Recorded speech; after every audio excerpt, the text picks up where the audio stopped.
En el año 2018 tuve la oportunidad de entrevistar a uno de los líderes de la guerrilla del ELN en la ciudad de Bogotá, Colombia. Un personaje que para dicho momento era uno de los negociadores de paz en la mesa de Quito, en Ecuador, en medio de un proceso electoral que daría como resultado que la derecha extrema de Iván Duque subiera al poder en territorio colombiano, mientras que en otros países como en México ganara López Obrador, en un proceso que apuntaba al cambio que se avecinaba años después para la puerta del Cono Sur en América Latina. Todo esto sin saber que en el mes de enero del 2019 se romperían las negociaciones debido al atentado perpetrado por el denominado Ejército de Liberación Nacional a la Escuela de Cadetes de la Policía General Santander. Hoy a 4 años y ya con un gobierno de corte progresista y socialista, Colombia reemprende el diálogo ahora en Cuba. Ante ello, quiero que juntos recordemos esta entrevista que puede dar algunas luces de cuál será la hoja de ruta de la cúpula del ELN en función de retomar el diálogo que se adelantaba en aquel entonces con el gobierno del expresidente Juan Manuel Santos.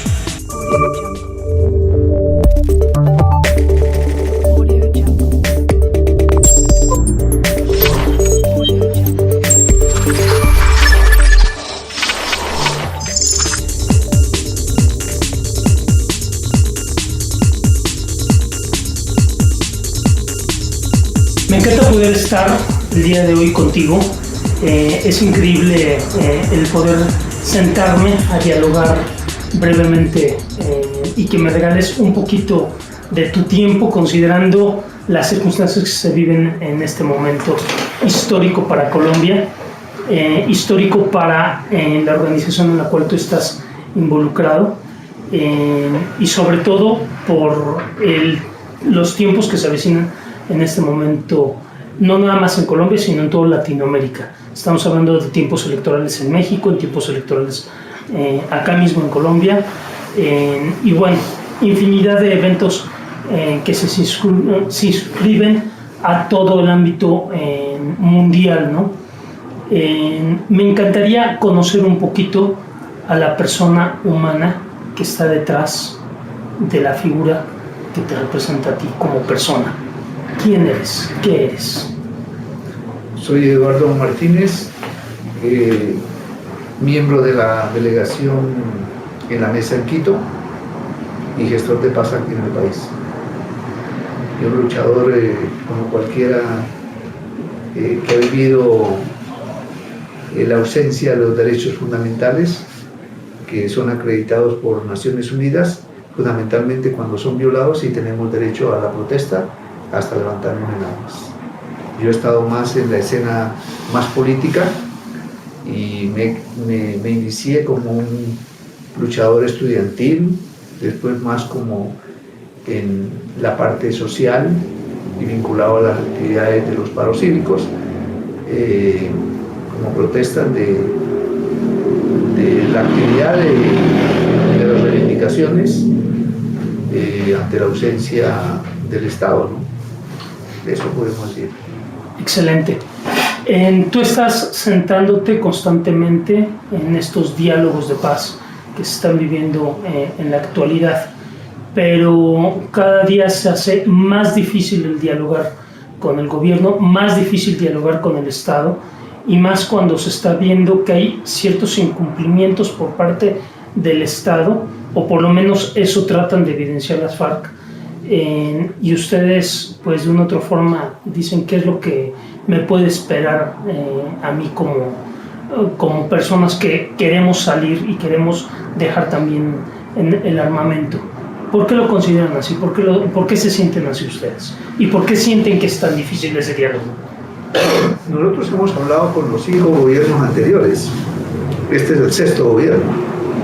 Siempre la idea nuestra ha sido profundizar en lo que es la solución política, en las condiciones de un conflicto integral, estructural, cuyo componente no es el armado o el uso de las armas, sino que la base fundamental del conflicto es eminentemente político y social, porque ha primado en la ausencia, la exclusión política como violencia política de eliminar al otro, porque piensa diferente, porque tiene otra dirección de construir un país que no lo tenemos, donde ha estado las grandes desigualdades e inequidades, siendo este el país cuarto en las desigualdades a nivel mundial. ¿Sí? Y en el continente somos el segundo después de Haití. Entonces esas inequidades económicas también son parte del componente fundamental del conflicto que hoy vivimos.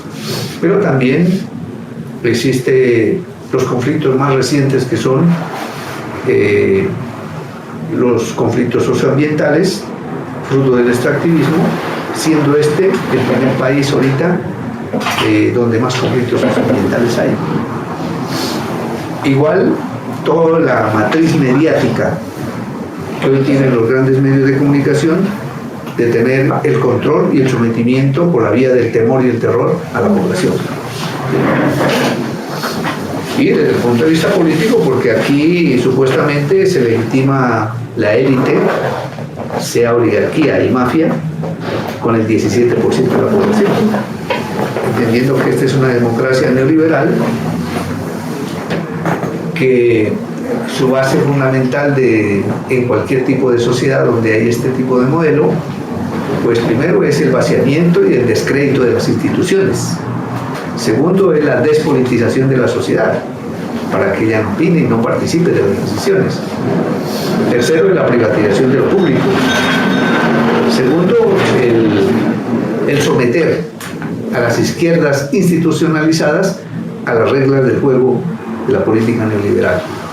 Y el quinto elemento tiene que ver con que las reglas de juego que hay en la representación política están eminentemente dentro del marco de las relaciones del capital, y que es al mejor postor. Entonces, siendo esa la base estructural, estoy hablando de los criterios que dice el maestro Boaventura de Sousa, ¿no? Que son la base fundamental de las contradicciones que aquí vivimos. Entonces, hoy hemos logrado, por primera vez en la historia aquí nuestra, de haber logrado una agenda, ¿sí?, con el gobierno en la mesa, y también hemos avanzado a un cese bilateral, temporal y sin concentración, que lo iniciamos el 1 de octubre hasta el 9 de enero. Esos son avances que hemos tenido, entendiendo que fue una decisión política del 2014 de haber constituido la paz como una herramienta de política pública, que fue votado por el país. Entonces, desde ahí hay una decisión del país de construir la paz y finalizar la guerra. ¿Sí? En esa dirección estamos nosotros, y por eso estamos en la mesa. Excelente, ¿tienes una pregunta? Sí, Eduardo, uno escucha que se dice, es que negociar con el ELN es muy difícil. También dicen, bueno, es que el problema es que la delegación en Quito por parte del ELN no representa la totalidad del ELN. Y uno queda con el ambiente, que la gente asevera que eso es así. Como usted es gestor de paz, y obviamente representa al ELN en todo este proceso, esa percepción que se le da a la gente, ¿es válida o no es válida? Bien, o sea, nosotros nos regimos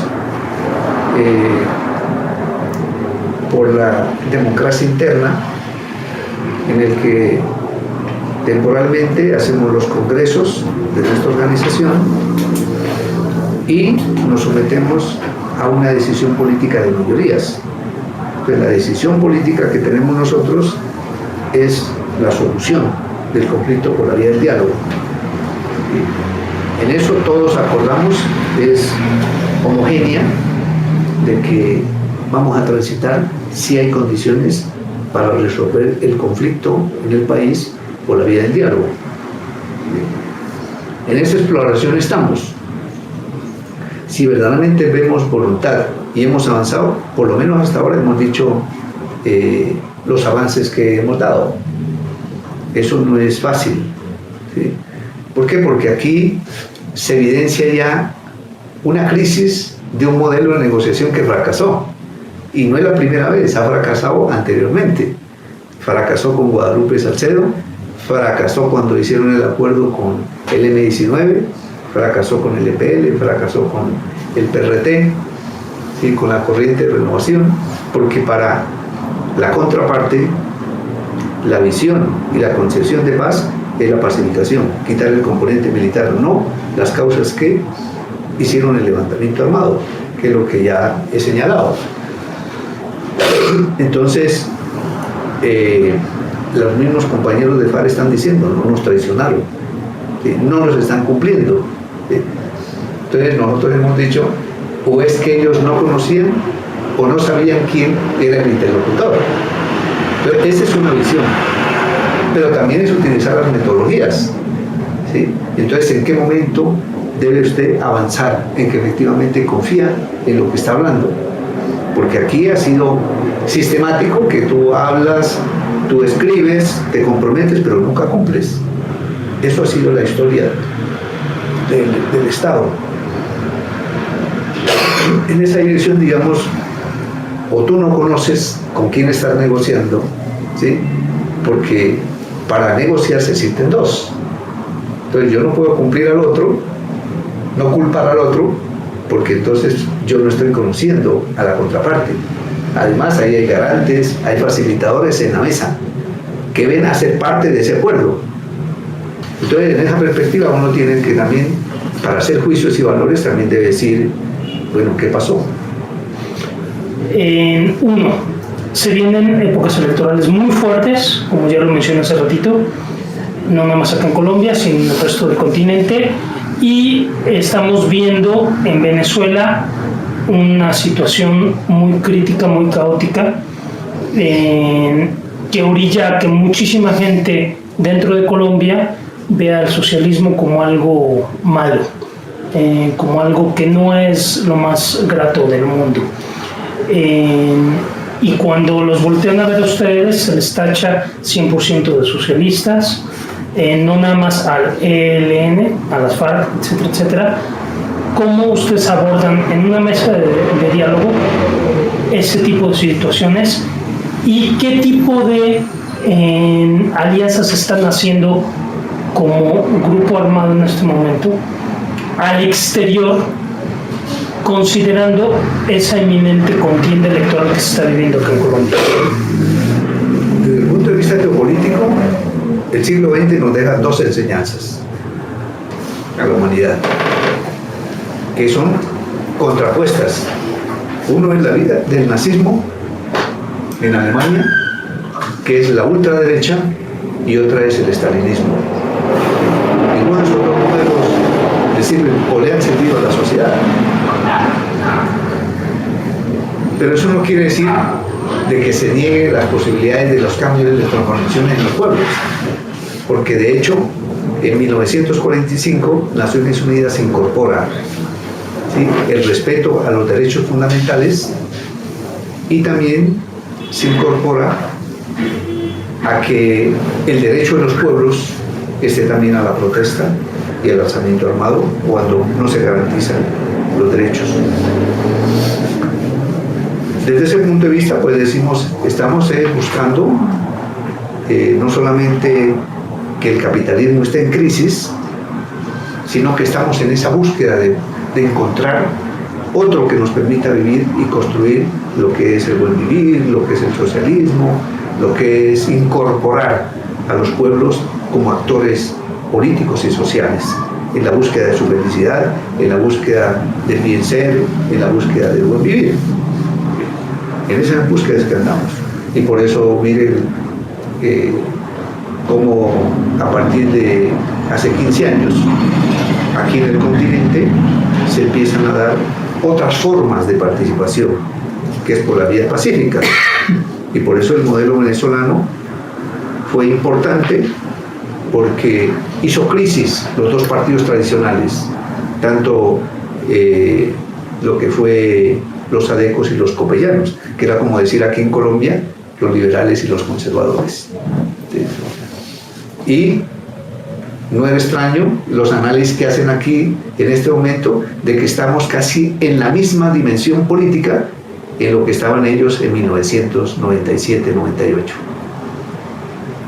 Con la única diferencia de que el componente militar no está igual.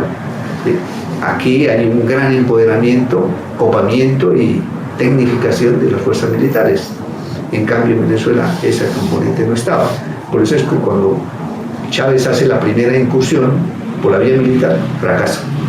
Pero cuando sale de la cárcel con un discurso y proyecto de nuevo país, triunfa por la vía electoral y construye un ideario con la sociedad de cambios y transformaciones, no solamente en Venezuela, sino también se vienen dando una serie de levantamientos populares, democráticos, y tumban presidentes, como el caso de Bolivia, como el caso de Ecuador, y es esa dinámica de los grandes movimientos precedidos por reformas constitucionales que hay emergencia de unos nuevos estados emergentes que habla Álvaro García Linera. ¿Sí? ¿Cómo incorporas tú a los pueblos o al movimiento social en la construcción de políticas públicas? Bueno, ahora están replanteando eso, ¿no? Dicen que no se debe institucionalizar el movimiento social, porque ellos seguirán siendo autónomos, ¿sí? Que es parte de un modelo de construcción de un Estado, lo que dice Gramsci, ¿no? El día que construyamos un Estado que efectivamente reivindiquemos e incorporemos a la sociedad, estamos hablando de un Estado satisfactorio o integral, ¿sí? Pero como este tipo de Estados que hay aquí, que es excluyente, ausente o fallido, pues siempre trataremos de buscar cómo construir alguien que efectivamente nos interprete, no tanto nos represente, porque todos somos autónomos, todos los individuos somos soberanos, ¿sí? El problema está en quién tú delegas tu representación, y nosotros consideramos de que la participación y decisión nuestra no solamente tiene que ser electoral, ¿sí? Ahí está el caso de Marinalena, ¿no? En Sevilla, 15 minutos de Sevilla. Lucharon más de 20 años por tener su propio terreno. ¿Sí? Y después, desde hace 5 o 6 años, asumen la autonomía política y administrativa. Eso es emblemático. En un Estado evidentemente monárquico, ¿no? Y de élite. Sin embargo, viven la democracia directa y participativa. Eso es lo que a veces en el mundo no leemos y pensamos de que el mundo está globalizado y que todo es neoliberalismo. No es todo así tan horizontal y tan vertical, ¿sí? Eso, por ejemplo, hay que leerlo. Aquí hay pueblos autónomos, como los indígenas. ¿Sí? Ellos tienen su territorio, ellos tienen su propio gobierno, su propia justicia, ¿sí? Y de ellos es donde más hemos aprendido cómo ganar la participación directa y autonómica. ¿En qué afecta el tema electoral a los diálogos de paz? Sí, es un fenómeno que vive el país cada 4 años, porque te decía que aquí la participación de la sociedad es muy mínima. Aquí votan el 17%, el 63% es apático, incrédulo, no desconfía de sus gobiernos, o algunos dicen son ignorantes políticos. Y eso es uno de los enfoques que tiene toda democracia neoliberal, despolitizar la sociedad. Aquí no hay interés, aquí entre menos voten pues mejor, porque menos plata van a invertir, porque todo se hace sobre la base de las relaciones de capital. O sea, aquí lo que no garantiza acumulación de capital como la política, pues eso no tiene sentido. Por eso también la inversión social va a estar restringida y por eso todo tiende a privatizarse. En esa dirección uno dice, bueno, siempre cada 4 años ha estado el dilema: o ponemos fin al conflicto, ¿sí?, o encaminamos a la paz. El 2014 ese fue el dilema. La primera votación del 2014 la ganó Óscar Iván Zuluaga, Pero el país dijo, en la segunda vuelta votamos por la paz. Bueno, nosotros dimos el aval, no votamos, dimos el aval. Estuvimos de acuerdo con construir la paz, pero no lo hicimos por Santos. ¿Sí? Santos es el que está liderando una decisión política de construir la paz. ¿Sí? Pero aquí estamos actuando sobre 3 estrategias de paz. Una es la que dice, queremos ver a los que entregaron las armas, en concreto FARC, allá en las zonas veredales, con uniforme pero a rayas, ¿sí? Sin ningún cargo público y sin ninguna vocería. Eso es la muerte política, dicen uno. Los segundos que dicen, aquí vamos a construir la paz sin ningún cambio y ninguna transformación, todo queda igual. Y los otros que decimos que la paz se construye es con la sociedad y con transformaciones. Entonces, sobre esas 3 estrategias estamos jugando en la escena política. Me estás dando a entender que, bueno, que el gobierno y el Estado como tal anda buscando construir una paz, solicitando un perdón absoluto y total por parte de los grupos armados como ustedes, sin ellos dar o aportar nada.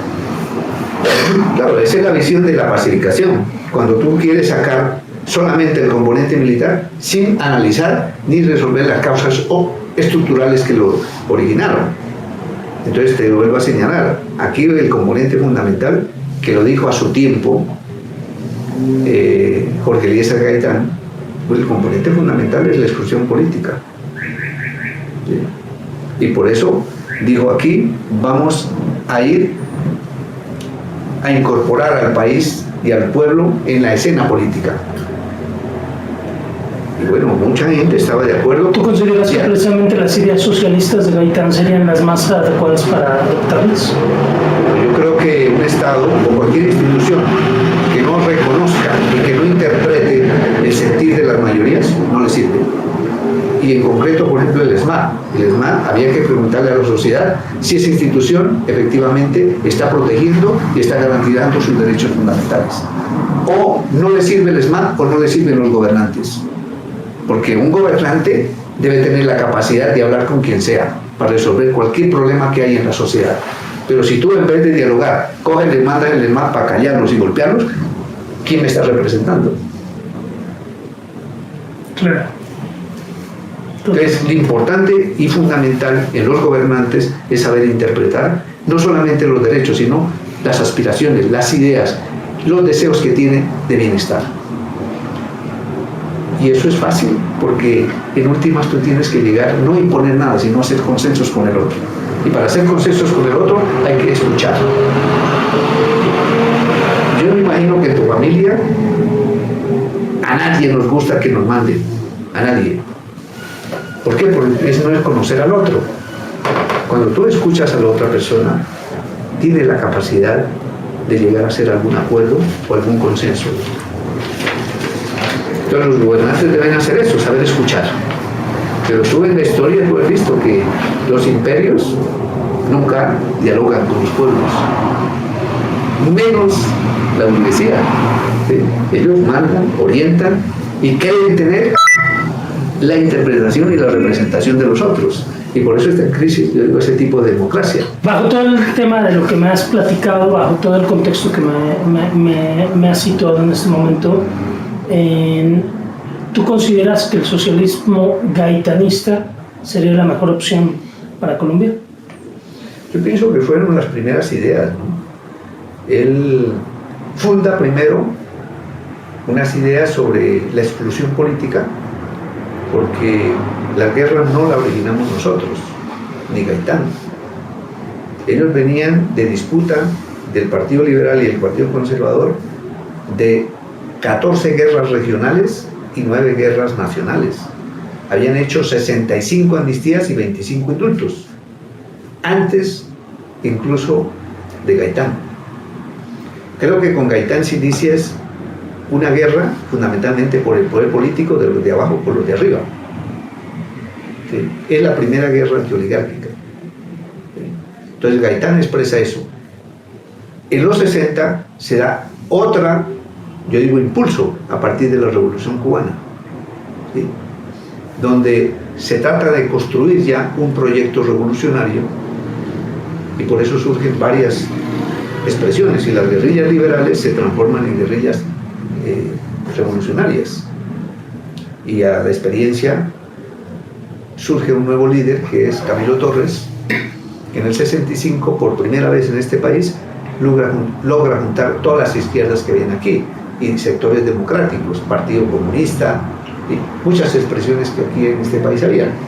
Es el primer líder que logra recoger todas esas expresiones, bueno, siendo un catedrático, siendo un religioso, ¿sí? Y construye un proyecto que fue el Frente Unido, con un ideario de nuevo país. Pero las clases dominantes no permiten que se construya ese proyecto, y por eso él decide vincularse al Ejército de Liberación Nacional, porque estaba en peligro su vida, no había posibilidades de hacer un ejercicio político amplio de mayorías, y estaba construyendo el Frente Unido. Se incorpora en la vida nuestra, fue muy fugaz, ¿sí? A los 5 meses cae en combate, ¿sí? Pero él nos deja unas grandes enseñanzas de mundiales, continentales y nacionales.